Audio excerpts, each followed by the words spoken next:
साहिब बंदगी सतनाम। तो परमात्मा की अपार कृपा से,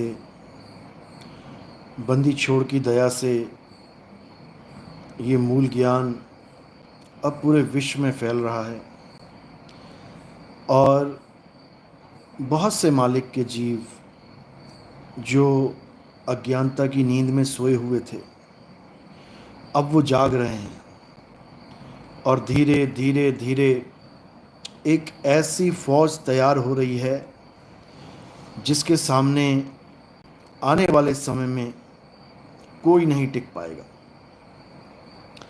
ये वही फौज है जिसके बारे में ग्रंथों में, पुराणों में, हदीसों में, बाइबल में जिक्र किया गया है, उसके बारे में बताया गया है। ये वही फौज है जिसको कल्कि की फौज कह के पुकारा जाएगा, जिसको अल्लाह की फौज कह के पुकारा जाएगा, जिसको अकाल पुरख की फौज कह के पुकारा जाएगा, जिसको किंग क्राइस्ट की फौज कह के पुकारा जाएगा, जिसको कबीर गुरु की फौज कह के पुकारा जाएगा। ये वो फौज है, ये सत्य की राह पे चलने वाली फौज है, ये जीवों को सत्य का मार्ग बताने वाली फौज है, ये जीवों को सत्य का परचम लहराने वाली फौज है। घर घर में, जीवों के यहाँ घर घर में सत्य का परचम लहराएगा। ऐसा समय आएगा, दुनिया देखेगी और ये होके रहेगा, इसमें कोई संदेह नहीं है, क्योंकि ये पहले से ही सब कुछ तय है। हम लोग तो केवल एक रोल प्ले कर रहे हैं, एक पार्ट अदा कर रहे हैं। अभी जिसको जो पार्ट मिला है वो उसको अदा कर रहा है। कहानी पहले ही लिखी जा चुकी है, कहानी में कोई फेरबदल नहीं है। कहानी बिल्कुल वैसे ही चलेगी जैसे लिखी गई है। तो आने वाले समय में बच्चा बच्चा जानेगा, बच्चा बच्चा इस ज्ञान को समझेगा। अज्ञानियों का नाश होगा, अज्ञान का नाश होगा और ज्ञान का परचम लहराएगा। ये होना ही है। तो आज जहाँ देखो वहाँ एक ही चर्चा चल रही है कि कल की आने वाले हैं, कल की आने वाले हैं। लग रहा है जैसे बाकी सब कुछ, बाकी सब कथाएं, बाकी सब ग्रंथ सब भूल गए हैं। अब केवल दो ही चीज़ें सबकी जुबान पे आ चुकी हैं। बड़े बड़े महात्मा जो राम कृष्ण के पाठ करते नहीं थकते थे, अब वो भी कहने लगे हैं कि भाई कल की अवतार के आने का समय हो गया है। अब केवल दो ही चीज़ें याद आ रही हैं सबको कि 25, 26, 27 में बहुत बड़ी त्रासदी होगी, जीवों की बहुत हानि होगी, बहुत लोग मरेंगे। जिसके मुंह पे देखो, चाहे वो कोई सिख है, चाहे वो कोई बौद्धिस्ट है, चाहे वो कोई जैनी है, चाहे वो कोई वेदों पुराणों का ज्ञाता है, चाहे कोई कथावाचक है, चाहे कोई साधु संत है, अब सबके मुंह पे एक ही बात आ रही है कि बहुत लोग मरने वाले हैं। अब क्यों मरने वाले हैं? कैसे मरेंगे, क्या कारण है मरने का, ये नहीं बता रहा कोई, क्योंकि इनको पता ही नहीं है कारण है क्या। इनको पता ही नहीं है कारण क्या है, और जब इनको पता ही नहीं है कि कारण क्या है तो ये निवारण क्या खाक करेंगे? इनको पता ही नहीं है कि किसी की मृत्यु गोली से होने वाली है तो क्या बुलेट प्रूफ जैकेट सपने में देंगे उसे? सपने में भी नहीं दे पाएंगे। और इनको ये नहीं पता कि वाणी क्या कह रही है। वाणी कह रही है जितनी ज़्यादा त्रासदी होगी, जितने लोग ज़्यादा मरेंगे, उतने ही ज़्यादा लोगों को इस दुनिया से मुक्त भी किया जाएगा। वाणी ये भी कह रही है, क्योंकि सारी दुनिया को सनातन बनाना है। कैसे बनाएंगे? जब सारे मर ही जाएंगे तो कौन रहेगा सनातन? नहीं समझ पाए ये लोग। सारी दुनिया को सनातन बनाने का मतलब ही यही है कि सारी दुनिया को आत्म ज्ञान दे दिया जाएगा। आत्मा ही सनातन है। कल की अवतार आएंगे, राम राम कृष्ण कृष्ण राधे राधे करवाने के लिए नहीं आएंगे। फिर उनके आने की जरूरत ही क्या? ये तो पहले से ही चलते आ रहे हैं। राम राम राधे राधे हरे कृष्णा हरे राम, ये तो पहले से ही चलता आ रहा है काम सारा। इसी की तो रोजी रोटी खा रहे हैं ये बाबा लोग। अब कल की अवतार आकर भी यही राम राम राधे राधे करवाएंगे तो फिर आने का फायदा क्या है उनका? इतना भी नहीं जान पाए ये लोग। कल की अवतार के आने का मकसद क्या है? कल की अवतार के आने का मकसद है कि तुम सबको सनातनी बना देना, सबको सत्य सनातन का बोध करवाने आएंगे। ईसा मसीह क्यों आएंगे? सबको सत्य का बोध कराने के लिए आएंगे। इमाम मेहदी क्यों आएंगे? सबको अल्लाह का दीदार करवाने के लिए आएंगे। समझ लो। मैत्रेय बुद्ध क्यों आएंगे? सबको खुद का दीपक स्वयं बनाने के लिए आएंगे। अपो दीपा भवा, अपना दीपक स्वयं बन जाओ। कौन बन गया अपना दीपक? बुद्धिस्ट को ले लो, आज भी बुद्ध की प्रतिमाओं को पूज रहे हैं देवताओं की तरह, भगवानों की तरह। कौन बन गया अपना दीपक? स्वयं। मत्थे टेक रहे हैं, यात्राओं पे जा रहे हैं, कोई भी अपना दीपक नहीं बन पा रहा है। कौन बनाएगा अपना दीपक? मैत्रेय बुद्ध बनाएंगे। Maitreya Buddha is the future Buddha. He will definitely come. Just wait and watch what will happen in the future. वही बनाएंगे सबको अपना दीपक स्वयं। तुम अपने सहारे जीवित रहोगे, तुम अपने सहारे जंग लड़ोगे। कली काल से जंग जितवाने के लिए ही ये सब आ रहे हैं। चिंता मत करो, कली काल का खात्मा यही करेंगे। यही दज्जाल है।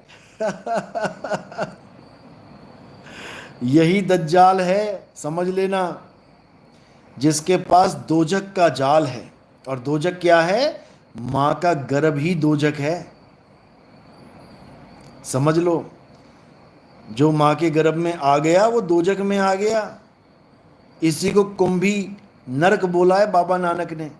कुंभी इसलिए बोला है क्योंकि मां का पेट कुंभ की तरह, घड़े की तरह बाहर आ जाता है।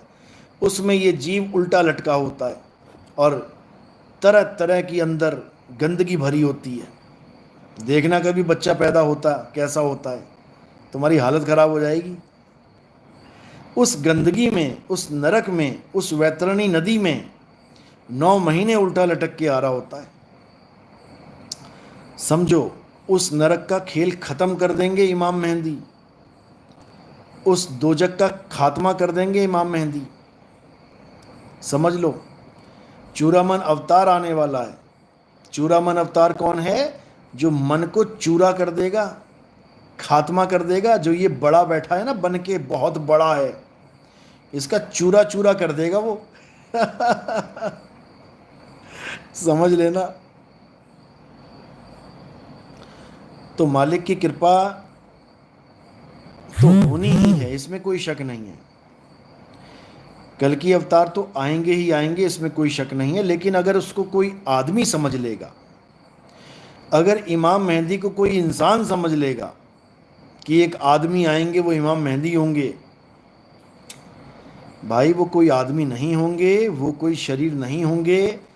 मैं समझा समझा के थक गया। अभी भी लोग इंतज़ार कर रहे हैं कि कोई शरीर होगा, वही इमाम मेहंदी है, वही कल की अवतार है। कोई शरीर इमाम मेहंदी और कल की अवतार नहीं है। इमाम मेहंदी और कल की अवतार कौन है? आत्मा ही इमाम मेहंदी हैं, आत्मा ही कल की अवतार हैं। आत्मा का नाम क्या है?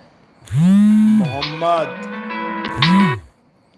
आत्मा का नाम ही मोहम्मद है। मोहम्मद का मतलब होता है तारीफ के काबिल, प्रशंसा के काबिल। और इस पूरे जगत में प्रशंसा के काबिल कौन है? केवल एक ही है, आत्म देव। वही पूजनीय है, वही इमाम मेहंदी, वही कल्कि अवतार, वही मैत्रेय बुद्ध, वही मर्द का चेला, वही जीसस क्राइस्ट सेकंड कमिंग, सब वही हैं। लेकिन भेद ना होने के कारण सब भटक रहे हैं। कोई संभल गांव में ढूंढ रहा है कि संभल कहाँ है, संभल कहाँ है। कोई उड़ीसा वाला संभल लेके बैठ गया, कोई मुरादाबाद वाला संभल लेके बैठ गया, लेकिन समझ नहीं पाए कि संभल है क्या। संभल और कोई नहीं, आत्म देव ही संभल है। संबल यानी एक ऐसा बल जो सब में समान रूप में काम कर रहा है। तुझ में, मुझ में, सब में समान बल दे रहा है। हिंदू में, मुसलमान में, सिख में, ईसाई में, सब में समान बल दे रहा है। वो आत्मा ही है जो सबको चला रही है। वो ये नहीं देख रही कि इंसान हिंदू है या इंसान मुस्लिम है या इंसान सिख है या ईसाई है। वो सबको समान बल दे रही है। वही संबल है। और ये संबल ऐसा है जहां पर जाने पर जन्मों जन्म के कर्म कट जाते हैं, जहां पर जाने पर सबकी शुद्धिकरण हो जाता है। गंगा तो खुद ही मैली हुई पड़ी है। गंगा के तट पे संबल है। वो संबल में दुनिया भर का गंद पड़ा हुआ है। वो संबल में जाके देखो, नालियां भरी पड़ी हैं गंदगी से। ये वो संबल नहीं है भाई जिस संबल में कल्कि अवतार आएंगे। वो संबल है आत्मदेव। आत्मा में ही कल्कि अवतार प्रकट होंगे। समझ लो, समझ लो इस बात को। जितनी जल्दी समझ जाओगे उतनी जल्दी कल्याण होगा। संबल यानी समान बल, यानी एक ऐसा बल जो सब में समान रूप में काम कर रहा है। तुझ में राम, मुझ में राम, तुझ में संबल, मुझ में संबल। अब इसी संबल को जानना है। इसी संबल में जाकर तुम जन्म मरण से मुक्त हो जाओगे। क्यों? क्योंकि तुम कल्कि भगवान के पास पहुंच जाओगे। संबल में ही रहते हैं कल्कि। क्यों? आत्म में राम, राम में आत्म, चीनस गुरमुख विचारे। और कुछ नहीं करना है, और कुछ नहीं करना है। उसी संबल में प्रवेश कर जाओ एक बार। वहां कली काल नहीं आ सकता। वहां कली काल नहीं आ सकता। तुम्हारी काया में कली काल बैठा हुआ है, हर घट में बैठा हुआ है ये। समझ लो। तो जब तक तुम संबल को नहीं जान पाए तब तक तुम उसको प्राप्त भी नहीं कर सकते। समझ लो। तो हर शरीर में कली काल बैठा है और हर घट में कल्कि बैठा है। लेकिन उस घट का ज्ञान ना होने के कारण सब निराकार कली काल को ही परमात्मा मान बैठे हैं। याद रखो, निराकार मन ही कली काल है। समझ लो। जब तक निराकार कली काल से बचने का रास्ता नहीं मिला तब तक तुम्हारा कल्याण नहीं हो सकता। तुम जितना मर्जी जोर लगा लो, जितना मर्जी, कोई नहीं बच सकता, कोई भी। समझ लो। और कल्कि भगवान किसी घोड़े पे आएंगे, ये भी दिमाग से निकाल दो। ये वो जमाना नहीं है भाई कि घोड़े पे आएंगे बैठ के। घोड़ा क्या है मैंने बताया था पहले भी। बुद्धि के घोड़े, यानी तुम्हारी बुद्धि इतनी तीव्र कर देंगे, घोड़े की तरह तुम्हारी बुद्धि कर देंगे, एकदम दौड़ना चालू हो जाएगी। जो जंग लगा रखी है ना कली काल ने इस बुद्धि के घोड़े पे, इसके पैरों में जंग लग गई है। जब कल्कि आएंगे तो बुद्धि के घोड़े दौड़ाएंगे, सबके बुद्धि के घोड़े दौड़ने लग जाएंगे अपने आप ही, अपने आप। जो जो उनकी वाणी सुनता जाएगा अपने आप उसके घोड़े दौड़ने लग जाएंगे, अपने आप। और तलवार कौन सी लेके आएंगे? ये लोहे वाली तलवार नहीं लेके आएंगे कि पहले लोहार से तलवार पिटवाएंगे कि पीट भैया लोहा, उसके बाद तलवार बनेगी उसकी। वो विवेक की तलवार लेके आएंगे। विवेक की तलवार कहां पे लिखा है? गीता में जाओ, अध्याय 4, इसका आखिरी श्लोक पढ़ लेना, तुम्हें कल्कि की तलवार नजर आएगी वहां पे।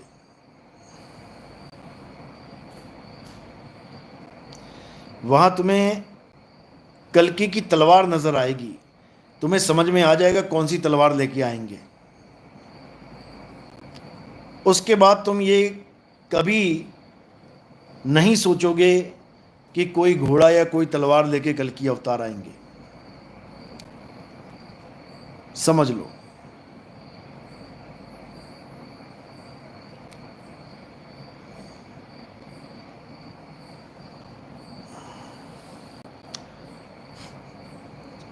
तो जब तक इसको नहीं समझे तब तक कुछ समझ में आने वाला नहीं है, कुछ भी नहीं समझ में आएगा। ऐसे ही धक्के खा के जीवन में चले जाओगे, कल की आके भी चले जाएंगे और तुम्हें पता भी नहीं लगेगा कि वो कब आए और कब चले गए। याद रखो, कृष्ण आए चले गए, दुर्योधन सारी उम्र साथ रह के भी ना पहचान पाया उनको।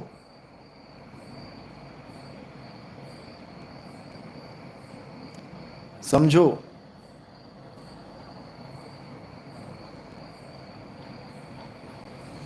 ऐसे ही जो अधर्म के साथ होगा, जिसके घोड़े नहीं दौड़ पाएंगे बुद्धि के, वो उसको कभी पहचान ही नहीं पाएंगे।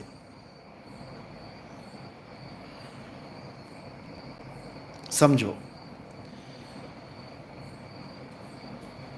तो कल्कि अवतार तो आएंगे ही, इसमें कोई शक नहीं है। और अब तो वृंदावन वाले भी बोलने लग गए जो आज तक 4,32,000 साल मान के बैठे थे, बड़ी बड़ी डींगे मारते थे कि 4,32,000 पे ही कल्कि अवतार आएंगे, आज वो भी कहने लग गए कि नहीं भैया 5,000 साल के बाद ही आएंगे। 1,000 साल का सतयुग चलेगा। अब कैसे सतयुग चलेगा 1,000 साल का? अब कैसे मान रहे हो भाई? अब तुम्हारे ग्रंथ फेल हो गए क्या? अब तुम्हारे शास्त्र झूठे पड़ गए क्या? अब कहाँ चला गया तुम्हारा 4,32,000 साल का सारा खेल? खत्म।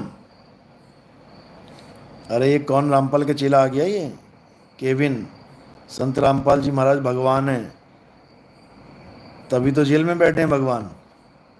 उनको निकाल भैया बाहर, यहाँ मत बता हमें कौन भगवान है कि कौन शैतान है। एक पुस्तक छापी गई थी, इन्हीं के चेले ने छापी थी, शैतान बना भगवान। नेट पे सर्च करिए मिल जाएगी, उसमें सारी जन्मपत्री लिखी हुई है रामपाल जी महाराज की। शैतान बना भगवान, सर्च मार लियो, पीडीएफ मिल जाएगी तुझे। पुराने जो चेले हैं रामपाल जी के, जो अपना घर बार छोड़ के, अपने माँ बाप को छोड़ के, भाई बहन को छोड़ के रामपाल जी की शरण में आके बैठे, दिलो जान से सेवा करी, उन्होंने लिखी है ये किताब, जाके पढ़ लेना। शैतान बना भगवान।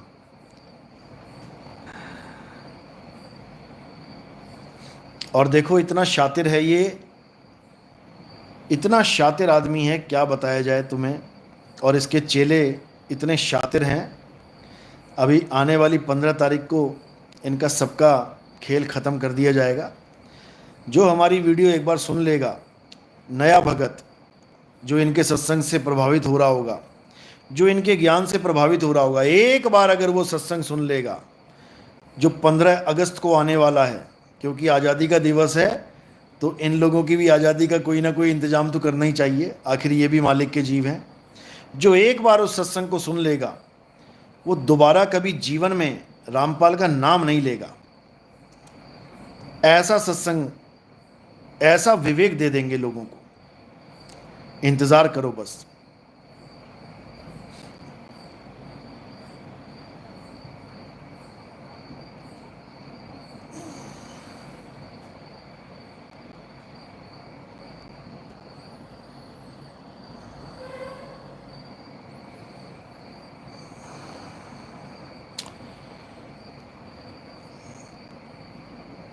तो क्या करना है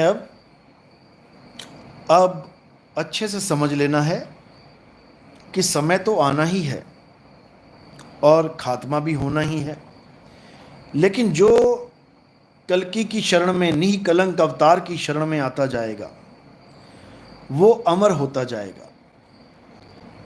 उसे मौत छू भी नहीं सकती, उसे कोई अस्त्र शस्त्र छू भी नहीं सकता। क्यों नहीं छू सकता? कारण क्या है? जैसे एक वो उड़ीसा का बाबा है, आजकल खूब प्रवचन करता है, त्रिसंध्या देता है, लोगों को मूर्ख बनाता है, कहता है माधव नाम जपोगे तो परमाणु बम भी फेल हो जाएगा। बता, अरे कहीं गलती से चला मत जाइयो परमाणु क्षेत्र में धुआं धुआं भी नहीं मिलेगा, कहाँ चला गया, हड्डियां तो बहुत दूर की बात है परमाणु गिर गया और तू माधव माधव नाम जप के कहीं भरोसा करके चला गया और तेरी हड्डियां छोड़, तेरा धुआं भी नहीं मिलेगा, राख भी नहीं मिलेगी, कहां चली गई। ऐसा मूर्ख बनाते हैं ये लोग। अरे माधव नाम में इतनी ताकत है कि परमाणु बम का मुकाबला कर सकता है। तू एक लाठी का मुकाबला करके दिखा दे माधव नाम से, एक लाठी खा के दिखा दे, माधव नाम जप लियो तू, तेरे सिर पे लाठी कोई मार दे, तेरा माधव नाम तेरा छूट जाएगा 2 मिनट में। ऊआ ऊआ करता फिरेगा रोता फिरेगा।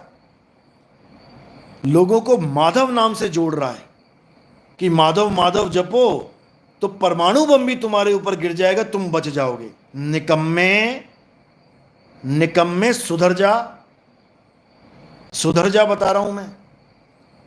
परमाणु से बचाएगा माधव नाम।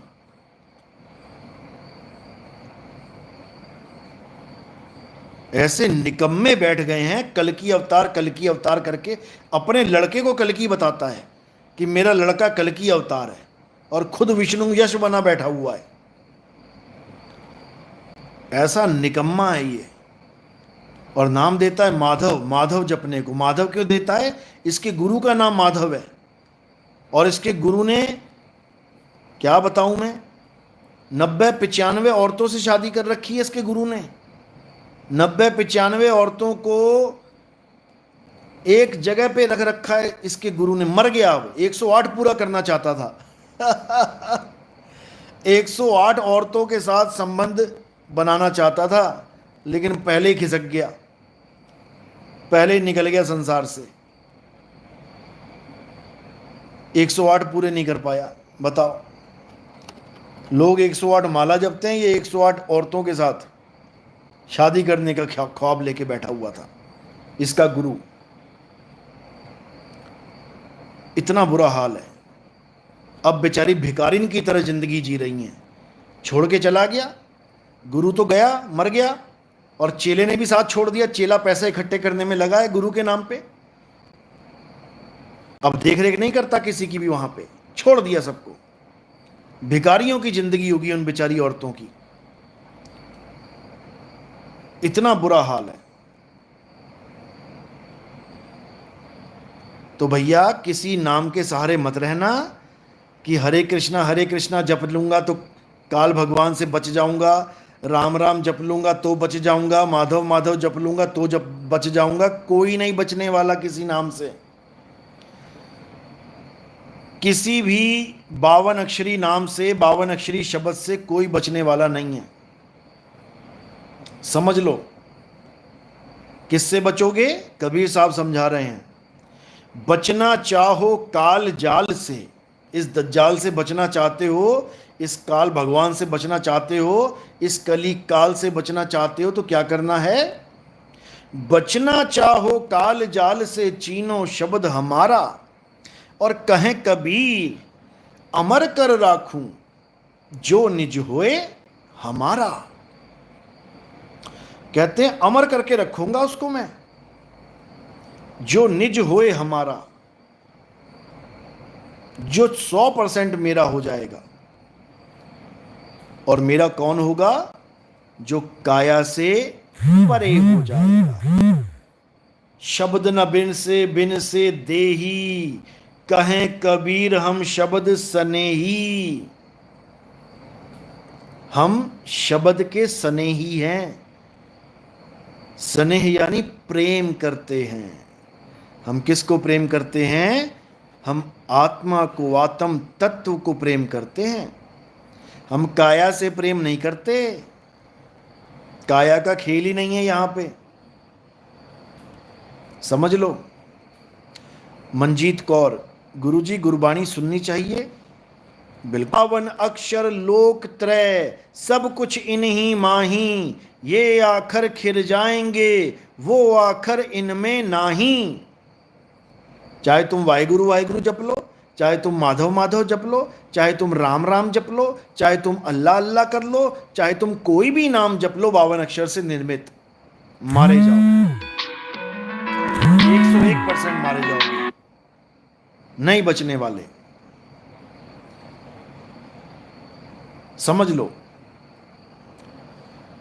तो साहिब कबीर साहब फिर समझा रहे हैं, ओंकार आदि में जाना, और लिखे और मेटे ताही ना माना। तुम कुछ भी लिख लो, राम मिटा सकते हो, राधे राधे मिटा सकते हो, अल्लाहु अकबर मिटा सकते हो, वाहे गुरु मिटा सकते हो, कोई भी नाम लिखो तुम मिटा सकते हो। लेकिन कबीर साहब उस नाम को मानते ही नहीं जो लिखा और मिटाया जा सके, जो लेख में आ गया, लेख लिखने में आ गया, कबीर साहब उसको नहीं मानते,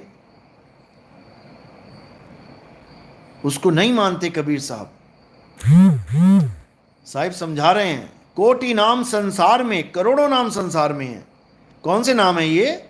लिखे जाने वाले, ये लिखे जा सकते हैं, समझ लो। कोटि नाम संसार में, इनसे मुक्ति ना होए, और गुप्त नाम सतपुरुष का, बुझे बिरला कोई। गुप्त नाम, वो गुप्त है। जैसे कल्कि गुप्त है, संबल गुप्त है, ऐसे ही वो नाम भी गुप्त है, कोई ढूंढ ही नहीं सकता उसको। क्योंकि वो नाम कोई अक्षर नहीं है बोलने के लिए, वो नाम एक वस्तु है। और वो वस्तु कहाँ है, कैसे मिलेगी, ये केवल और केवल परमात्मा जानते हैं। ये किसी के बस की बात नहीं है कि खुद से जान जाए, कहीं ना कहीं से सहारा लेना ही पड़ेगा। और वो सहारा है परमात्मा का। वो बताते हैं, वो बताते हैं कैसे सिमरन करना है, कैसे मालिक को याद करना है। अरे सिमरन की सुधि यूं रहे, और ज्यों गागर पनिहार। पनिहारिन घड़ा घड़ा घड़ा घड़ा नहीं जपती घड़े को याद करने के लिए कि सिर पे घड़ा रख लिया, उसके बाद लगी हुई है घड़ा घड़ा घड़ा घड़ा घड़ा घड़ा घड़ा। जैसे ये लोग जप रहे हैं, राधे राधे राधे, राम राम राम, वाहिगुरु वाहिगुरु वाहिगुरु, अल्लाह अल्लाह अल्लाह, गॉड गॉड, कबीर कबीर कबीर, सतनाम सतनाम सतनाम। नहीं जपना है, कुछ नहीं जपना है। जाप मरे अजपा मरे, अनहद भी मर जाए, सुरत समाए शब्द में, वाको काल न खाए। कुछ नहीं जपना है, उस वस्तु को जानना है। वो वस्तु कहाँ है, वो संबल है कहाँ, वो निःकलंक अवतार हैं कहाँ, वो शब्द गुरु हैं कहाँ। उसको जानना है। तो कह रहे हैं वस्तु कहीं ढूंढे कहीं, और कहीं विधि लागे हाथ, गुप्त वस्तु तब मिले, भेदी लीजिए साथ। भेदी लीना साथ में, और दीनी वस्तु लखाए, कोटि जन्म का पंथ था, पल में पहुंचा जाए। करोड़ों जन्म लग जाते उस वस्तु को ढूंढते ढूंढते, लेकिन गुरु ने दया करी कि करोड़ों जन्म की जगह पल में दिया बताए। ये गुरु की दया होती है। कुछ नहीं जपना है। सुरेंद्र सिंह राणा, क्या बात है राणा भाई, कुछ नहीं जपना है, कुछ भी नहीं। जाप छोड़ना है। सोई गुरु पूरा कहाए, दो अक्षर का भेद बताए, एक छुड़ाए। हिंदुओं से राम राम छुड़वा देंगे, मुसलमानों से अल्लाह अल्लाह छुड़वा देंगे, सिखों से वाहिगुरु वाहिगुरु छुड़वा देंगे, ईसाइयों से गॉड गॉड छुड़वा देंगे। समझ लो, जो जो तुम नाम पकड़ के बैठे हो सब छुड़वा देंगे। कबीर पंथियों से कबीर कबीर छुड़वा देंगे। कुछ नहीं जपना, कुछ नहीं जपना। अरे मुख से कहें कबीर कबीर, तो ना कटे काल की पीर। नाम हमारा सब जग लेता, भेद हमारा कोई न कहता। और मेरा भेद पावेगा सोई, और जिसका सतगुरु पूरा होई। जिसका गुरु पूर्ण है, पूरा ज्ञान रखता है, वही तुम्हें पार कर पाएगा, नहीं तो कोई नहीं पार कर सकता। समझ लो।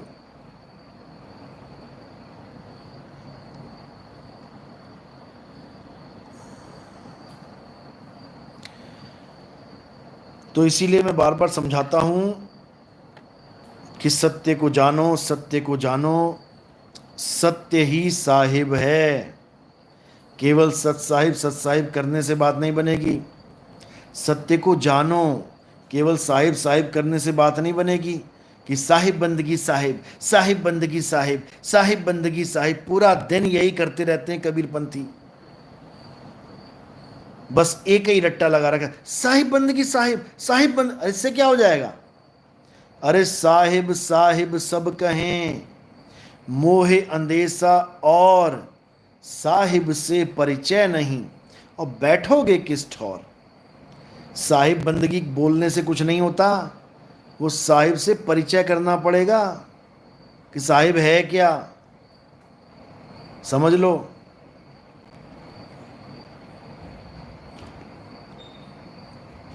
परोहान फैक्ट्स। गुरुजी प्रेमानंद ने अनुष्का शर्मा और विराट कोहली को कहा कि राधे राधे जपो, मोक्ष मिल जाएगा। वो लोग मोक्ष के लिए वहाँ गए थे। अब जितना ज्ञान होगा उतना ही बोलेगा। जिसके पास 100 का नोट होगा, अगर कोई भिखारी उसके पास गया तो वो 100 से ज़्यादा नहीं दे सकता। जिसके पास 1000 का नोट होगा, कोई मदद मांगने के लिए गया तो 1000 से ऊपर नहीं दे सकता। और जिसके पास अनंत धन है, उसके पास कोई भी आ जाए, कितना भी मांग ले, सब मिलेगा। तो जिसके पास परमात्मा का सच्चा नाम होता है वो अनंत है। परमात्मा अनंत है, किसी नाम का बंधा हुआ नहीं है कि किसी नाम का बंधा हुआ है कि तुम कहोगे नाम जप के कि आ जाओ और उसको आना पड़ेगा। ऐसा कुछ नहीं होता। समझ लो, ऐसा कुछ नहीं होता। कोई नाम जप के मुक्ति नहीं मिलती। किसी भी नाम जप के परमात्मा नहीं मिलता, बिल्कुल नहीं मिलता। ना मैं जप में, ना मैं तप में, ना एकांत निवास में, बिल्कुल नहीं मिलता। इसलिए सब नामों को त्याग देना है, कोई नाम नहीं जपना है। तो करना क्या है? हे अर्जुन, अध्याय 3 17वां श्लोक घोट के पी जाओ। हे अर्जुन, जो अपनी आत्मा में रमण करते हैं, जो अपनी आत्मा में तृप्त हैं, जो अपनी आत्मा में संतुष्ट हैं, उनके लिए कोई धार्मिक कर्म कर्तव्य लागू ही नहीं होता। ये धार्मिक कर्म कर्तव्य हैं, ये नाम जाप, मंत्र जाप, हवन यज्ञ, पूजा पाठ, तीर्थ मूर्त, ये सब ये क्या हैं? ये धार्मिक कर्म कर्तव्य हैं। कर्म कांड कहते हैं इनको। ये नाम जाप, ये सब कर्म कांड है। ये सब छोड़ देना है। क्योंकि जो आत्मा में रमण करते हैं उनके ऊपर कोई कोई कर्म कर्तव्य लागू ही नहीं होता। समझ लो। अब बचा क्या कि आत्मा में रमण कैसे करें। अब यह भेद कैसे पता लगे कि आत्मा में रमण कैसे करें।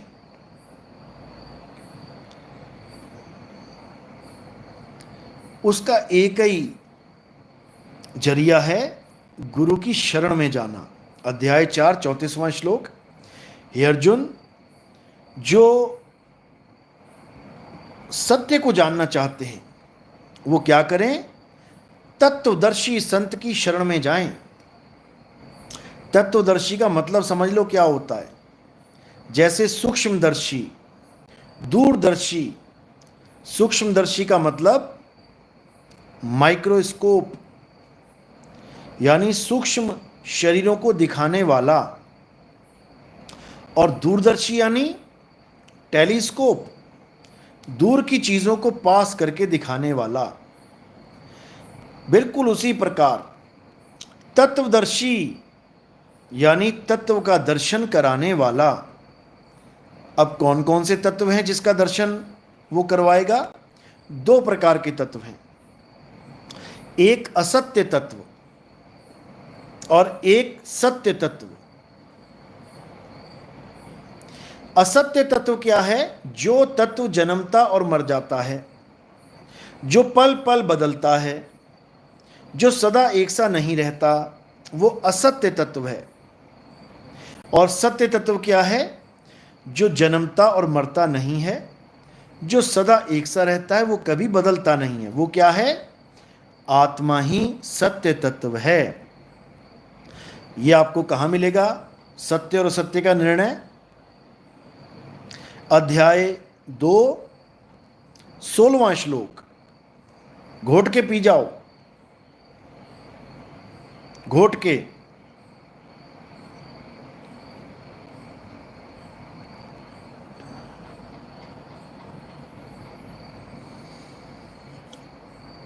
उसमें बताया गया है कि दो प्रकार के तत्वों का ज्ञान तत्वदर्शी संत देते हैं, मंत्र नहीं जपवाते। ये रामपाल जी महाराज बार बार निकलता है मुंह से, क्योंकि आज तक इसको महाराज बना के पेश किया गया है। असल में है ये हंस मुनि कालदूत, और काल कोठरी में जा चुका है। ये रामपाल कैदी जो है ना, ये तत्वदर्शी संत बना हुआ है। तत्वदर्शी संत की डेफिनेशन तक नहीं पता इसे। डेफिनेशन भी बता दीजिए क्या होती है। अध्याय 2 तो ऐसे छुपा के रखा है, इसका ग्रंथ पढ़ो तुम। सारे अध्याय खोल खोल के डिफाइन कर रखे हैं इसने। अध्याय 2 गीता का तो ऐसे छुपा रखा है कि किसी के हाथ ना लग जाए, क्योंकि किसी के हाथ लग गया तो इसका जाल टूट जाएगा, इसका जाल टूट जाएगा। जिसको अध्याय 2 समझ में आ गया वो रामपाल के चक्कर में कभी पड़ने वाला ही नहीं, वो निकल जाएगा जाल से।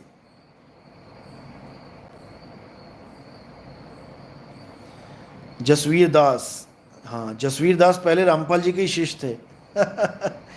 काफ़ी साल रामपाल जी के पास रहे, लेकिन जब इन्होंने हमारा सत्संग सुना तो विवेक जाग गया और ये मालिक की शरण में आ गए, बंदी छोड़ की शरण में आ गए।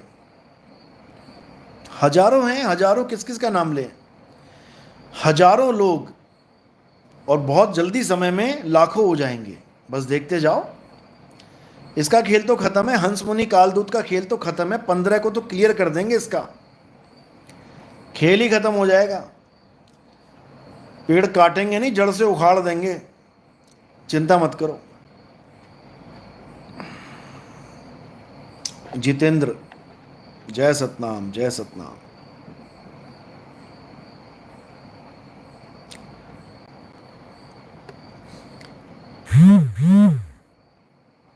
तो इसीलिए मैं बार बार समझा रहा हूं कि कल की अवतार तो आएगा, उसे कोई रोक नहीं सकता। लेकिन कोई कहे कि वृंदावन वाला बाबा कल की अवतार है, या रामपाल बाबा कल की अवतार है, या कोई और बाबा कल की अवतार है। भैया कोई बाबा कल की अवतार नहीं है। कल की अवतार कौन है? आत्म देव ही कल की अवतार हैं। समझ लो, अच्छे से समझ लो।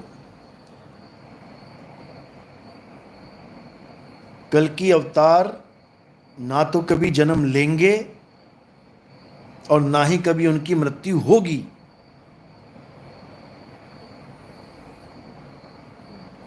समझ लो, कल की अवतार शरीर नहीं है, कल की अवतार आत्मा है। शुभम सिंह ठाकुर, आपकी तो उन्होंने 3 किस्त निकाल दी है। इसीलिए कहते हैं 100 सुनार की 1 लोहार की। वो सुनार हैं बेचारे, अभी उनका पाला लोहार से नहीं पड़ा। जब लोहार का घन पड़ेगा ना 20 किलो वाला, तो दिखाई नहीं देंगे गए कहाँ। अच्छी बात है।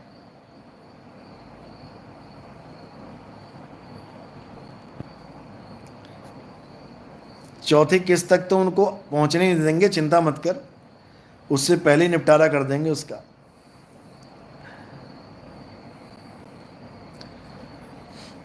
तो कल्कि का मतलब क्या होता है? कल्कि का मतलब होता है कलंक से रहित। कलंक से रहित यानी कि निःकलंक। गरीबदास जी की वाणी में आता है कि निःकलंक अवतार भारत में आएंगे, भारत में प्रकट होंगे, और भारत से कहाँ चले जाएंगे? पश्चिम में चले जाएंगे। देखो कॉम्बिनेशन देखो,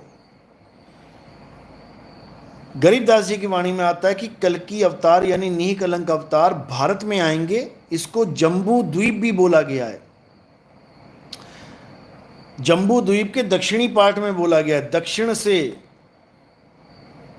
आने की भी बात की गई है। जहां दक्षिण से आने की बात की गई है वो जम्बू द्वीप, ये जम्मू नहीं है। जम्मू, ये जम्मू वाले गुरु ने, इस निकम्मे ने क्या किया, सारी जनता को ये बता दिया देखो जम्मू लिखा है, जम्मू में अवतार होगा वो, और खुद ही अवतार बन के बैठ गया। क्योंकि लोग बेचारे अज्ञानी जीव, उनको क्या पता जम्मू और जम्बू इन दोनों में क्या फर्क है। वो जम्बू को जम्मू बना के बैठ गया। बताओ, जम्बू द्वीप एशिया का बड़ा पार्ट है जिसमें भारत दक्षिण में आता है। जम्बू द्वीप के दक्षिण में भारत आता है। तो भारत की निशानी बताइए कि जम्बू द्वीप में परमात्मा अवतार लेके आएंगे, परमात्मा का अवतार होगा। पैदा नहीं होंगे। पैदा होने की भी बात लिखी है, उसका अलग भेद है। क्योंकि हदीसों में पैदा होने की बात लिखी है कि इमाम मेहंदी कहाँ आएंगे, कौन से स्थान पे पैदा होंगे, ये लिखा गया है। वो उसका अलग भेद है।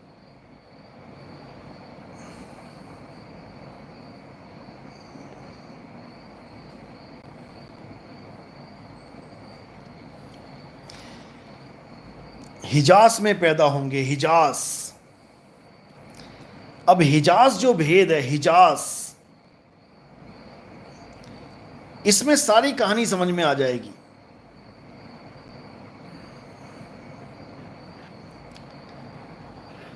क्योंकि नास्त्रे दमस ने भी बोला था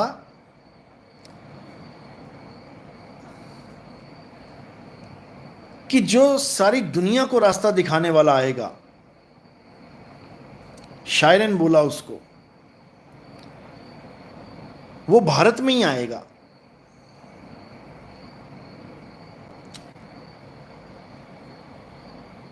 उन्होंने ये भी बोला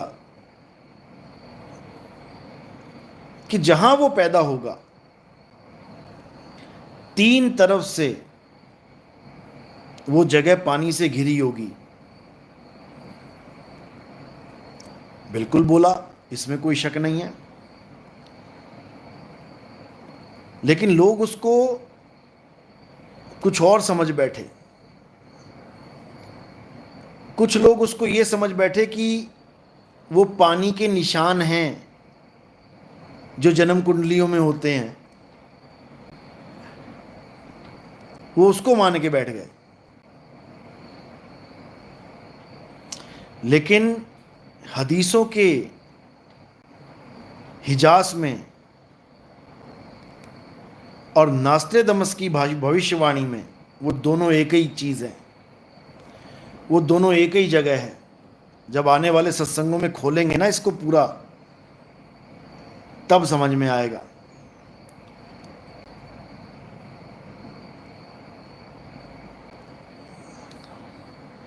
ऋषभ पाटिल, उस परमात्मा का नाम है शिव। अभी आप शिव तक ही पहुंचे हो इसलिए ये बात कर रहे हो।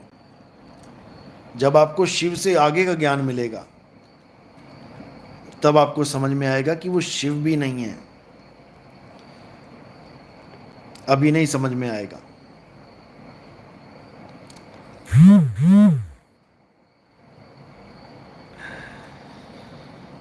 कल्कि अवतार का जन्म हो चुका है, इस बारे में बताइए लवली सिंह।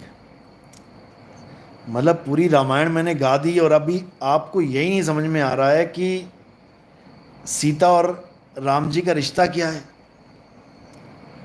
अरे अभी मैंने कहा कि कल्कि अवतार का जन्म नहीं होगा, वो अजन्मे हैं।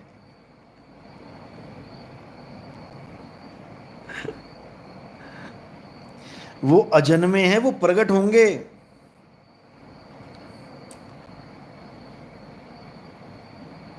वो प्रकट होते हैं। वो जिस शरीर का सहारा लेंगे उस शरीर का जन्म होगा, कल्कि अवतार का जन्म नहीं होगा।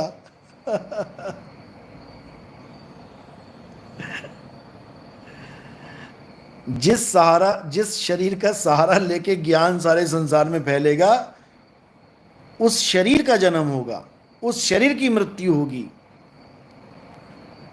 कल्कि अवतार की मृत्यु नहीं होगी।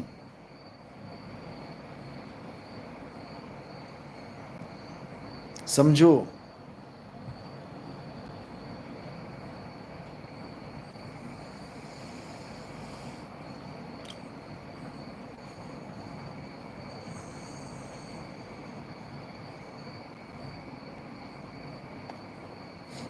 तो नी कलंक राया,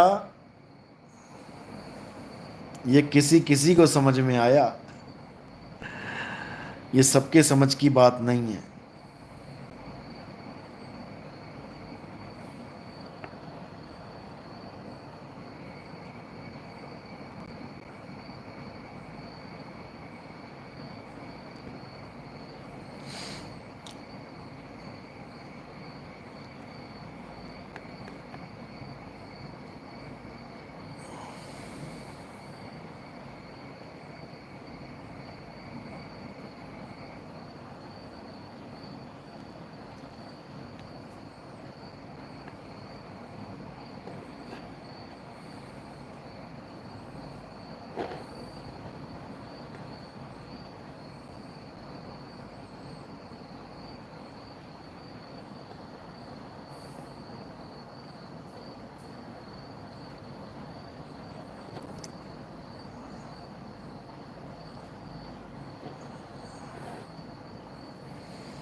भाई ऋषभ पाटिल, यही मैं समझा रहा हूं कि जो आप बोल रहे हो ना कि शिव, वो शिव ब्रह्मांड के रचयिता हैं, बिल्कुल अच्छी बात है। सृष्टि के सृजनहार हैं, बिल्कुल अच्छी बात है। लेकिन वो सृष्टि खत्म नहीं करेंगे तुम्हें मुक्त करने के लिए। वो कभी सृष्टि खत्म नहीं करेंगे तुम्हें मुक्त करने के लिए कि पाटिल जी मुक्त हो जाएं। पाटिल जी को 1,84 में घुमाएंगे वो शिव जी, और पाटिल जी घूमेंगे। घूमना पड़ेगा।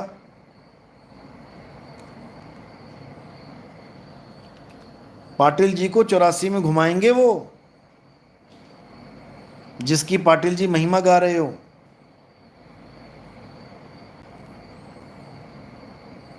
कुत्ता बिल्ली हाथी घोड़ा सांप बिच्छू खटमल कीड़े मकोड़े नाना प्रकार की योनियों में भ्रमण करवाएंगे तुम्हें, सृष्टि के सृजनहार। ये सृष्टि नहीं मेरे भाई, ये जेल है, जेल। ये जेल है, 3 लोक एक जेल है, और पाप पुण्य 2 जाल। सारा जग भोजन बना, खाने वाला काल। अभी नहीं समझ में आ रहा पाटिल जी? जब तिल तिल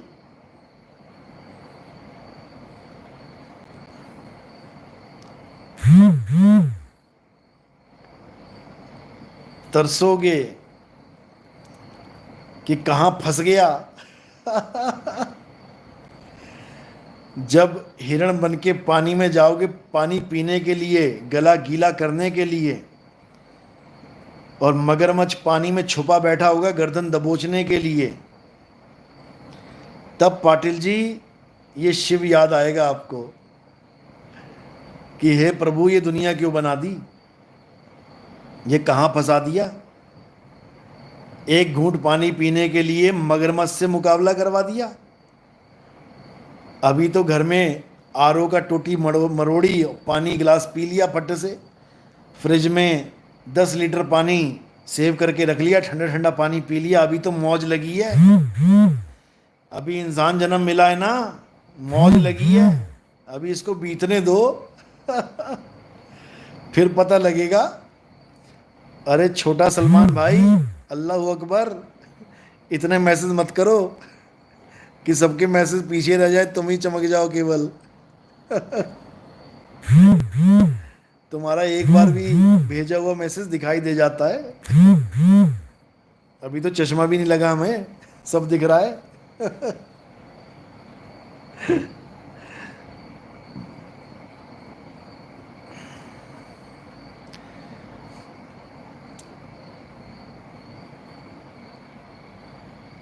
काव्या मानिकपुरी, गुरुजी कल की अवतार कब होगा बताइए।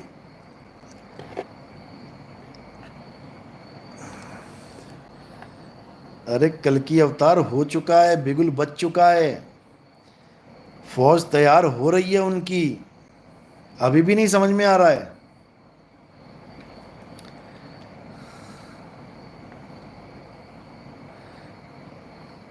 Sorry Guruji, respect love from Kashmir. अच्छा, छोटा सलमान कश्मीर से हैं, बहुत बढ़िया।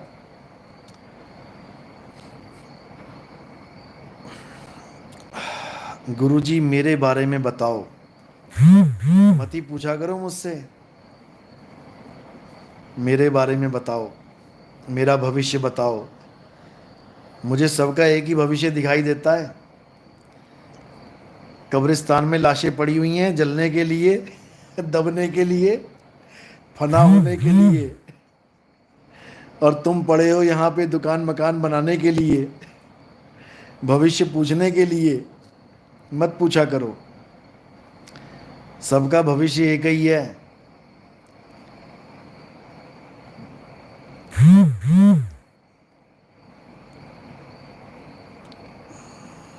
शमशान घाट, कब्रिस्तान, सबका यही भविष्य है। कितना ही कमा लो, कितना ही धमा लो, कितना ही वंश बना लो,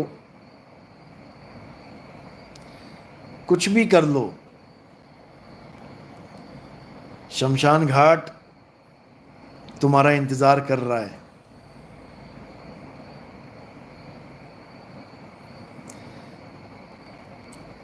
फ्यूचर कोई नहीं देख सकता, फ्यूचर ही बता रहा हूं भाई, फ्यूचर ही बता रहा हूं। सबका एक ही फ्यूचर है। जन्म लिया है मरने के लिए, ये तुम्हारा भविष्य है।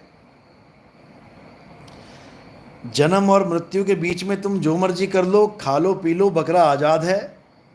खूब हरी हरी घास खाए, खूब ठंडा ठंडा पानी पिए, लेकिन जाना छुरी के नीचे ही है। अहमद, एक सवाल बिल्कुल पूछिए।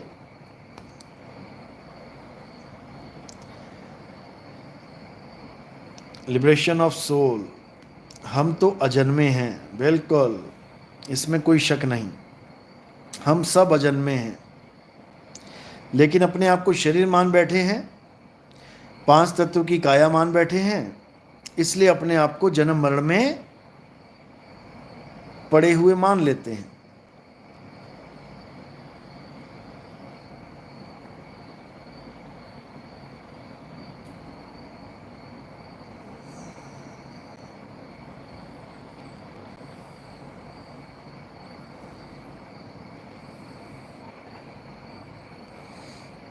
फ्रिस्की, फ्रिस्की, अच्छा, माता पिता से मन भर गया है क्योंकि वो तिरस्कार करते हैं।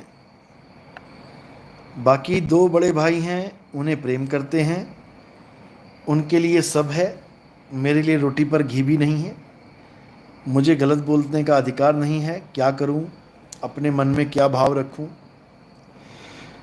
भाव तो बेटा एक ही रखना है कि शुक्र मनाओ कि उनकी वजह से तुम दुनिया में आ गए। कम से कम वो घी नहीं रख रहे, तुम खुद कमा के घी रख सकते हो। अगर तुम कुत्ते की योनि में या तुम सूअर की योनि में होते तो घी की जगह कुछ और खा रहे होते, नालियों में मुंह डाल रहे होते। तो इसलिए ठीक है, माँ बाप से नहीं बनती कोई बात नहीं, लेकिन शुक्र मनाओ क्योंकि तुम कर्जदार हो। ये तुम्हारे ऊपर कर्ज है माँ बाप का कि तुम्हें वो मौका मिल गया जिस मौके पे तुमने चौका मारना है। ये जो मौका मिला है तुम्हें, इंसान जन्म, इसमें तुमने चौका मारना है और निकल जाना है यहाँ से। ना उनको अच्छा बोलने की ज़रूरत है, ना उनको बुरा बोलने की ज़रूरत है, क्योंकि ये तुम्हारे कर्म है। अगर वो तुम्हें प्यार नहीं कर रहे हैं तो ये तुम्हारे कर्म है, क्योंकि तुम्हारे कर्मों की वजह से ही तुम्हें प्यार मिलता है, और तुम्हें नफ़रत भी कर्मों की वजह से ही मिलती है। ना कोई तुम्हें प्यार कर सकता है, ना कोई तुम्हें नफ़रत कर सकता है। जैसे तुम्हारे कर्म होंगे, अपने आप ऑटोमेटिकली वो सिचुएशन बनती ही चली जाती हैं। इसलिए बिल्कुल दिमाग से निकाल दो, उनके लिए कोई भी जहर है हटा दो उसको, बिल्कुल निकाल दो।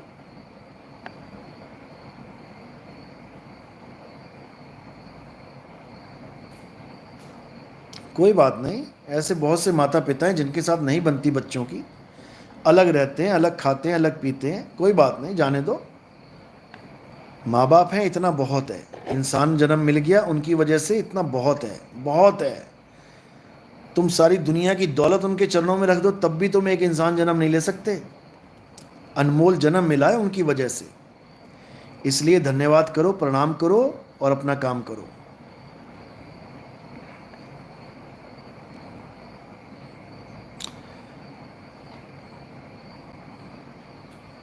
मंजिता साहिब, हम आपसे नाम दीक्षा लेने के लिए कब से आपकी राह देख रहे हैं, कृपा करना हम पे, बाकी हम जल्द नाम सिमरन कर सकें, ताकि हम जल्द नाम सिमरन कर सकें। सिक्किम आप कब आओगे? सिक्किम मेरा बनने वाला है प्रोग्राम, बहुत जल्दी आएंगे, आप वेट करो थोड़ा सा, 2-3 महीने के अंदर सिक्किम का चक्कर लग जाएगा एक, आप बिल्कुल चिंता मत करो। मर्द का चेला पंकज दास, अगर ऐसा है तो तुम पहले जन्म में क्या थे, क्या नाम था तुम्हारा? कृष्ण जी मछली बने, कछुआ बने, तो क्या वो अलग अलग आत्मा थे? किससे पूछ रहे हो भाई? चलो, जितेंद्र गोस्वामी, गुरुजी क्या मुझे तीसरी दीक्षा लेनी चाहिए? तीसरी दीक्षा भाई हेडक्वार्टर पे मिलती है, हेडक्वार्टर, वहीं तीसरी दीक्षा मिलती है, जहाँ जहाँ भेद बताया गया तुम्हें नहीं कलंक अवतार का, वही देंगे तीसरी दीक्षा। जब वहाँ तीसरी दीक्षा मिलेगी तब मुझसे संपर्क करना।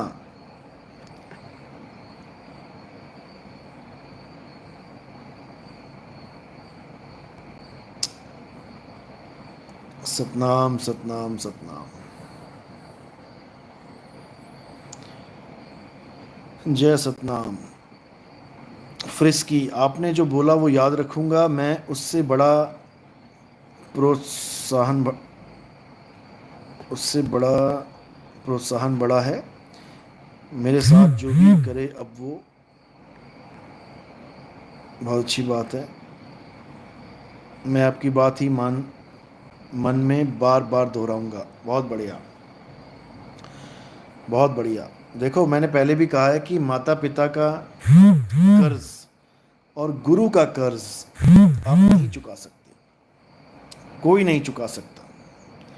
इसका कर्ज कैसे चुकाया जाता है? माता पिता को सच्ची राह के साथ जोड़ दो, माता पिता को सच्चे नाम से जोड़ दो, सच्चे पंथ से जोड़ दो, सच्चे रास्ते से जोड़ दो, तो समझ लो कि आपने उनकी मुक्ति करवा दी, आपका कर्ज उतर गया। एक तो ये फार्मूला है कर्ज उतारने का, माता पिता का। गुरु का क्या है? गुरु को जाके समझाओ, बताओ प्रेम से कि गुरुजी जो आपने ज्ञान दिया है सिर माथे है, बहुत अच्छा ज्ञान दिया आपने, लेकिन ज्ञान इससे भी आगे है, यहाँ तक नहीं रुकना है। तो अगर गुरु ने तुम्हारी बात समझ ली और आगे बढ़ गए, क्योंकि हमारे पास कई गुरु ने नाम दीक्षा ली है, वंश 42 के कई गुरुओं ने अपना जो सर्टिफिकेट मिलता है उनको पंजा कहते हैं, वो पंजा चरणों में छोड़ गए। फोटो लगी हुई, कार्ड पे मोहर लगी हुई, वंश 42 दामा खेड़ा लिखा हुआ, सब कुछ छोड़ के चले गए। कहते हमें नहीं करनी गुरुवाई, हमें तो अपना शिष्य बना लो। अपना पूरा इंतजाम, जो पैसा कमाने का इंतजाम था, पूरी दुकान अपनी चरणों में चढ़ा के चले गए। वो दुकान ही है, ये पंजा लेना ये दुकानदारी है। जिसको ABCD का ज्ञान नहीं है वो पंजा लेके नाम दीक्षा दे रहा है, बताओ। वो गुरु बना बैठा है जो चेला भी पूरा ना बन पाया। तो ये सब दुकानदारी है। अपनी दुकान चरणों में चढ़ा के कई लोग नाम दीक्षा लेके गए हैं, कई लोग। तो अच्छी बात है, साधु संत भी जागे हैं तो अच्छी बात है। गुरु का जो ऋण है ऐसे ही चुका सकते हैं आप।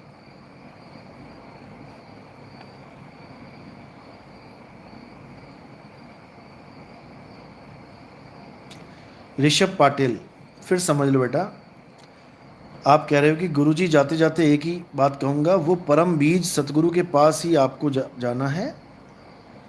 आप शिव की ही संतान हैं, वो परमात्मा का सत्य अनुभव ही परम अनुभव है। अभी आपको शिव का कंसेप्ट क्लियर नहीं है ना, दिक्कत ये है। आप कहना तो आपके भाव अच्छे हैं, कहना आप बहुत अच्छी चीज़ चाहते हो, लेकिन जब आप अटक गए हो ना शिव में, देखो 3 अवस्थाओं का ज्ञान होता है, जीव शिव पीव। तभी साहब समझा रहे हैं, जीव शिव सब प्रगटे वह ठाकुर वह दास। जो आप कह रहे हो ना कि आप उसी की संतान हो, ये साहिब जीव और शिव की बात कर रहे हैं। जितने भी जीव हैं वो सब उसी शिव की संतान हैं, लेकिन कैसे? काया रूप में। ये काया कहाँ से आई है? निराकार से ही साकार प्रकट होता है। ये निरंकारी बाबा लोग ये साकार सृष्टि को निराकार से ही उत्पन्न हुआ मानते हैं, तो पिता पुत्र का नाता हो गया ना। लेकिन मैं शरीर थोड़ी नहीं हूं कि मैं शिव को अपना पिता कहूं। शिव यानी निराकार और काया यानी साकार। जितनी भी काया हैं ये सब किसके पुत्र हैं? शिव के पुत्र हैं, कोई शक नहीं है। लेकिन मैं काया थोड़ी नहीं हूं, मैं किसी का पुत्र उत्तर नहीं हूं भाई, समझो। अज्ञानता में हम पुत्र होते हैं, ज्ञान में कोई किसी का पुत्र और किसी की मां, किसी का बाप नहीं होता। बुल्ले शाह देखो क्या कह रहे हैं, कहते हैं ना मैं भेद मजबदा पाया, ना मैं अपना नाम तराया, ना मैं आदम हब्बा जाया, बुल्ला की जाना मैं कौन। बस इतनी सी बात। कह रहे मैं आदम हब्बा का जाया नहीं हूं, मैं किसी की औलाद नहीं हूं, मैं अजन्मा हूं, आत्मा हूं, अपने स्वरूप को भूला बैठा हूं, इसलिए जीव बना बैठा हूं। अपने स्वरूप को जान लूंगा मालिक की दया से, तो पीव अवस्था में आ जाऊंगा। बहुबंधन में बांधया एक बेचारा जीव, और केवल छूटे आपने जो न छुड़ाए पीव। अब पीव जब छुड़ाता है तो क्या करता है? पीव अपने समान कर लेता है। गुरु को कीजे दंडवत और कोटि कोटि प्रणाम, और कीट न जाने भृंग को गुरु कर ले आप समान। कीट न जाने भृंग को। अभी तुम नहीं जानते कल की अवतार को। कल की अवतार तुम्हें जीव रहने ही नहीं देगा। कल की अवतार तुम्हें अपने जैसा बना लेगा। तुम ही कल की हो जाओगे। तुम ही कल की हो जाओगे, समझो। किशोर सिंह जडेजा, बाबा जाने मन की बात। तेरे मन की बात तो मैं जान रहा हूं, तू पंगा लेने आ रहा है। तेरी तो मुझे खबर लग गई है। नाथू सिंह, शुभम सिंह ठाकुर साहब, आप पहले साहब के सत्संग सुनो तो आपको सब समझ में आ जाएगा। कहत कबीर सुनो भाई साधो, नितिन दास चैनल पर बिल्कुल आप सत्संग सुन सकते हैं। कहत कबीर सुनो भाई साधो, साथ में नितिन दास लिख देना, 2 चैनल आ जाएंगे वहां पे, दोनों अपने ही हैं, दोनों पे मेरी फोटो लगी है। कहत कबीर सुनो भाई साधो नितिन दास, बस इतना लिखोगे तो दोनों फोटोज आ जाएंगी। दोनों चैनल को सब्सक्राइब कर लेना ताकि बार बार ढूंढना ना पड़े, और कोई भी वीडियो मैं डालता हूं वो तुम्हारे पास पहुंच जाएगी, ठीक है। या फिर नितिन दास के सत्संग लिखोगे तो आ जाएगा। आप उसको ध्यान से सुनना, अच्छे से विचार करना, एक एक बात समझ में आने लग जाएगी। या फिर आप गूगल प्ले स्टोर पे जाओगे, कहत कबीर सुनो भाई साधु लिखोगे, आ जाएगा। या फिर आप www.realkgf.com, रियल KGF, असली KGF, यानी असली कबीर गुरु की फौज। एक नकली फौज भी बैठी हुई है।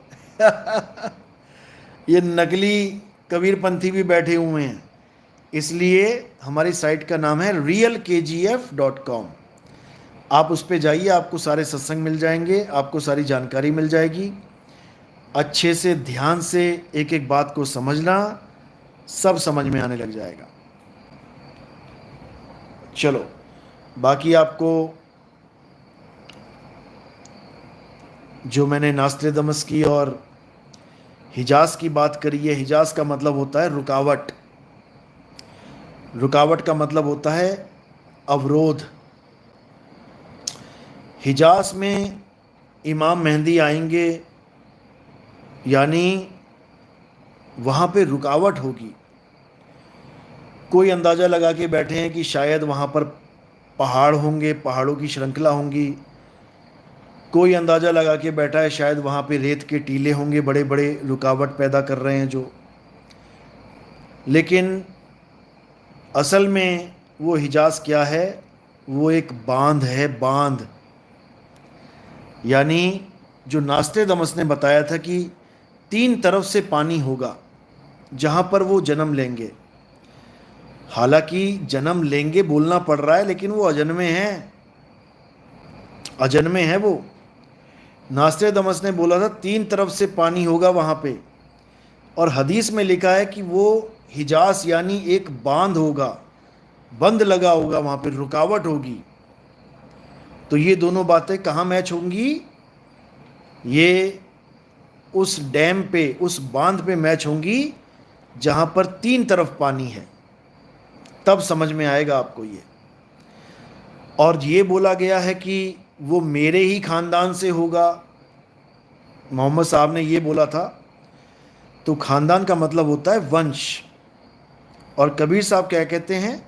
शब्द गहे सो वंश हमारा, और ना तो पड़ा काल की धारा। जो संतों का वंश होता है वो नहीं, पिता पुत्र का रिश्ता नहीं होता है वंश। संतों का वंश होता है ज्ञान का वंश। जो ज्ञान गुरु के पास है वो चेले के पास हो, जो ज्ञान मोहम्मद साहब के पास है वो उनके शिष्य के पास हो, तो वो मोहम्मद साहब का ही पुत्र है, वो उन्हीं का वंशज है। जैसे धर्मदास का अपना लड़का जो काल का दूत था, क्या नाम था उसका? नाम लिखो। वंश 42 वाले तो खूब अच्छे से जानते हैं। धर्मदास का अपना लड़का, जिसको कबीर साहब ने निकलवा दिया था कि निकालो इसको घर से बाहर, था तो मालिक का ही जीव, लेकिन काल का दूत बन गया था। यानी अज्ञान का घूंट पी लिया था उसने, अज्ञानी जीव था नारायण दास। कबीर साहब ने उसको बाहर निकलवा दिया, निकालो इसको। जैसे मैंने भी कई नारायण दास निकाल रखे हैं। मैंने भी कई नारायण दास निकाल रखे अपने पंथ से, जो नारायण बने घूम रहे थे। तो नारायण दास को निकालना ही पड़ता है, क्योंकि वो नारायण बनने के चक्कर में होते हैं। तो जैसे ही उनको बाहर निकाला तो वो उनके वंश का नहीं रहा, क्योंकि ज्ञान मैच नहीं हुआ। ज्ञान में पिता पुत्र का कोई रोल ही नहीं होता, ज्ञान में गुरु शिष्य का रोल होता है। तो मोहम्मद साहब ने कहा कि वो मेरे वंश से होगा, यानी हमारे ज्ञान आधार से वो मैच हो जाएगा, उसका नाम भी मेरे ऊपर होगा। अब लोग सोच रहे हैं उसका नाम मोहम्मद होगा, लेकिन वो नहीं जानते कि मोहम्मद नाम ही आत्मा का है। हम सब मोहम्मद ही हैं, इसीलिए हर मुसलमान के आगे मोहम्मद मोहम्मद मोहम्मद लगाया जाता है बार बार, उसको याद दिलाने के लिए कि तू शरीर नहीं, तू आत्मा है, क्योंकि आत्मा का नाम ही मोहम्मद है। इसीलिए मुसलमान एक दूसरे को भाई जान, अम्मी जान, अब्बू जान, चच्चू जान, मामू जान कहते हैं, क्योंकि जान का मतलब ही आत्मा है, शरीर नहीं है। कहते हैं इसकी जान निकल गई। शरीर पड़ा रह गया, जान निकल गई। अब क्या है जान? जान वो है जिसकी वजह से ये शरीर में जान है, ये बेजान नहीं है, ये जीवित है, निर्जीव नहीं है। समझो, वो है जो हिजाज में आएंगे, समझो। और जो खान है, खान क्यों लगाया जाता है? क्योंकि खान में ही खुदाई करके हीरा मिलता है। तुम खुद वो खान हो जिसकी खुदाई करनी है। तुम अपनी खान को छोड़ के तुम पता नहीं कहां मगजमारी करने जा रहे हो, तुम कहां हीरे ढूंढने जा रहे हो। हीरे खान में छुपे हैं, इसीलिए तुम्हें नाम के साथ खान दिया गया है। शाहरुख खान, सलमान खान, आमिर खान, ये खान वो खान, क्योंकि इसी खान में हीरा छुपा हुआ है। लेकिन इस हीरे को पाए कैसे, यही नहीं पता। खान खुद घूम रही है हीरा ढूंढने के लिए। खान खुद गली गली में ढूंढ रही है, हीरा कहाँ है, हीरा कहाँ है। कभी मक्का, कभी मदीना, और हीरा कहाँ है? खान में ही हीरा छुपा है। अल्लाह कहता है मैं तुझ में ही हूं, तू मेरी तरफ देखता क्यों नहीं? मैं तुझ में विराजमान हूं, तू बाहर क्यों ढूंढ रहा है? तू मुझे खुद में ढूंढ। यही कबीर साहब समझा रहे हैं। कस्तूरी कुंडल वसे और मृग ढूंढे वन माही, ऐसे रमता राम है ये दुनिया जाने नाही। रमता राम तुम्हारी आत्मा में रमण कर रहा है, और तुम अयोध्या में राम मंदिर ढूंढने जा रहे हो। कहां पे है? पता लगा रास्ते में कोई ठग मिला, तुम्हारे कपड़े उठा के ले गया, तुम्हारा अटैची उठा के ले गया, तुम्हारा पर्स काट के ले गया। दुनिया भर के चोर बैठे हैं अयोध्या के स्टेशन पे, उनको पता है कि बकरा यहीं आएगा हलाल होने के लिए। आना पड़ेगा, आना पड़ेगा, क्योंकि धर्म खींच के लेके आता है। देखो कुंभ, सबको पता है कि कुंभ में इतने बच्चे खोते हैं। हमारी तो फिल्में ही इसी के ऊपर बनी हुई हैं कि मेरा कुंभ में भाई खो गया, अब बड़ा हो गया, 20 साल बाद मिला है। बताओ, किसको नहीं पता कि कुंभ में हजारों बच्चे खो जाते हैं, और एक खोते नहीं हैं। अभी तुम्हें नहीं पता कि ये हजारों बच्चे कहाँ चले जाते हैं।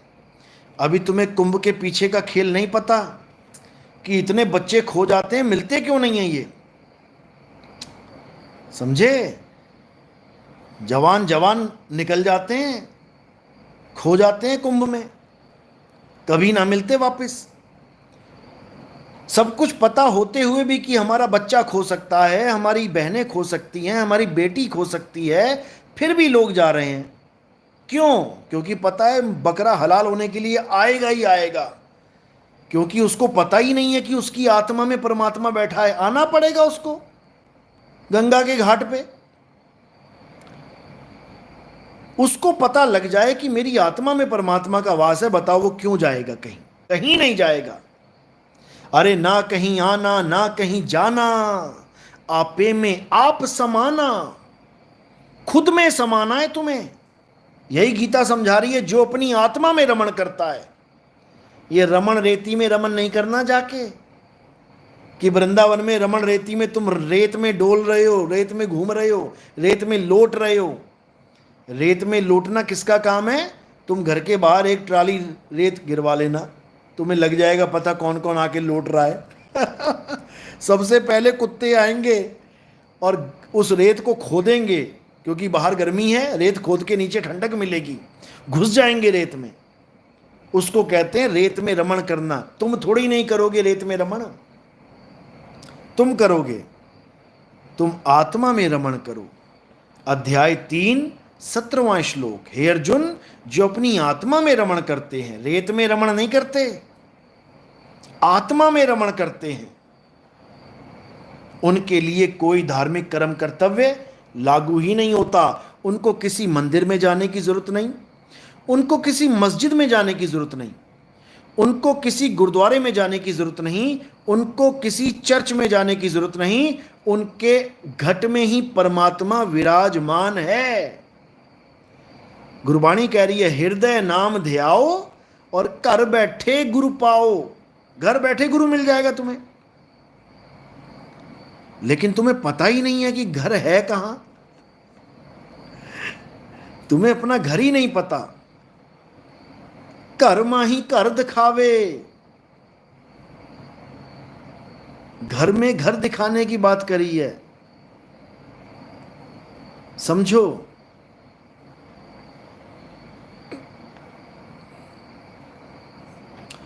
खुद में ही खुदा है। खुद में आ, खुद में आ तो मिलेगा खुदा। बस इसको समझ लेना, और कहीं जाने की जरूरत नहीं है।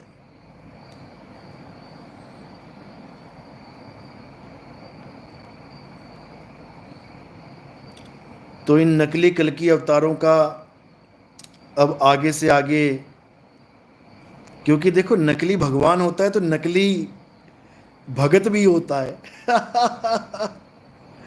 जब पौंड्रक आया था तो पौंड्रक अकेला थोड़ी नहीं बैठा था कृष्ण बन के, उसके आगे पीछे हवा करने वाले भी थे। जय जयकार करने वाले भी थे। वासुदेव की जय हो, वासुदेव है पौंड्रक, लेकिन वासुदेव की जय बोलने वाले कितने थे। इसी प्रकार नकली कल्कि अवतारों के पास भी मूर्खों की कमी नहीं होगी। होंगे मूर्ख वहां पे बैठे हुए जो उसको कल्कि अवतार मान के बैठेंगे। एक से एक मूर्खानंद बैठे हैं वहां पे। लेकिन भाई तुमने मूर्ख नहीं बनना है। तुम अच्छे से समझ लो, आत्मा ही कल्कि अवतार है। शुद्ध चैतन्य स्वरूप आत्मा ही अकाल पुरुष है। अकाल, जिसका काल कुछ नहीं बिगाड़ सकता। कली काल उसका कुछ नहीं बिगाड़ सकता। बाकी सबको उल्टा लटका देगा, बाकी सबको गाजर मूली की तरह काट देगा।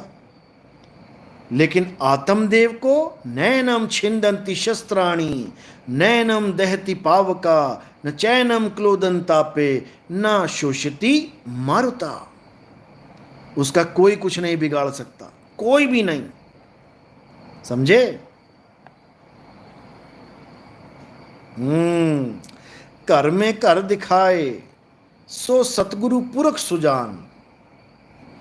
बिल्कुल, जो तुम्हें घर में ही घर दिखा दे, घर से बाहर जाने का आदेश ना दे, घर में ही घर दिखा दे, सो सतगुरु पुरख सुजान, वही सतगुरु पुरख है।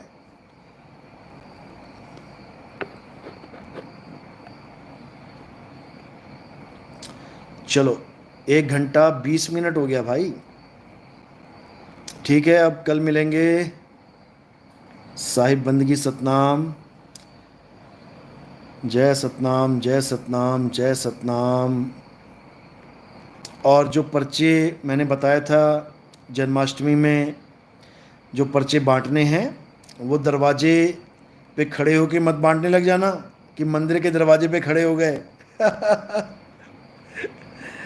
हाँ, आसपास कहीं पे एक छोटा सा स्टॉल लगा लेना, एक मेज रख लेना, एक बैनर जो मैंने स्टेटस पे लगा रखा है उसको देख लो अच्छे से, वैसा ही एक बैनर छपवा लो, पैम्पलेट रख लो और थोड़ी सी गीता रख लो, जो भी है आपके पास, या मंगवा लो, आप कपिल जी से मंगवा लो, जोधपुर में जो भोपालगढ़ में है।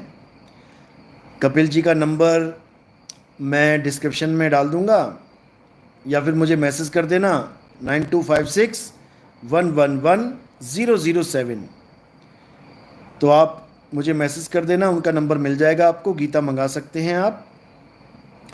और मंदिर से थोड़ा सा हट के दाएं या बाएं, अगर 2 भगत हैं तो एक दाएं और एक बाएं लग जाओ, और हर हर गीता घर घर गीता ये घर घर तक पहुंचा दो।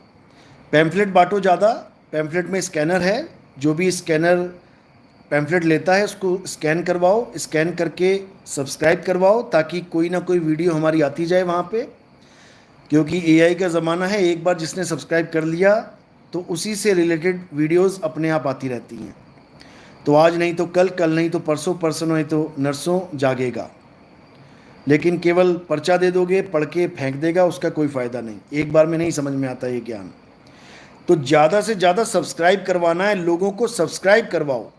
जैसे ही किसी के साथ बात हो, समझ में आने लगे उसको, उसी वक्त उसको बोलो मोबाइल निकालो, स्कैनर पे जैसे ही कैमरा ऑन करोगे, कैमरा ऑन करना है, वीडियो नहीं ऑन करना है, कैमरा ऑन करना है। जैसे ही कैमरा ऑन करोगे, स्कैनर कैमरे में दिखते ही अपने आप यूट्यूब चैनल आ जाएगा, उसको क्लिक कर देना, तो वहाँ पे सब्सक्राइब का बटन होता है, उसको दबा देना, और वहाँ पर एक 3 ऑप्शंस आती हैं, उसमें सबसे ऊपर वाली ऑप्शन को क्लिक कर देना, जिससे हर वीडियोज़ उसके पास पहुँचें और कोई ना कोई ज्ञान की ऐसी बात उसके दिमाग में घर कर जाए कि उसका जीवन बदल जाए और नकली ज्ञान से वो बाहर आ जाए।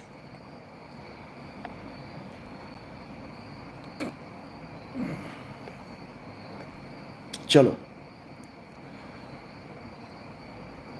ठीक है, अब कल मिलेंगे। साहिब बंदगी सतनाम, जय बंदी छोड़ की, जय सतनाम, जय सतनाम।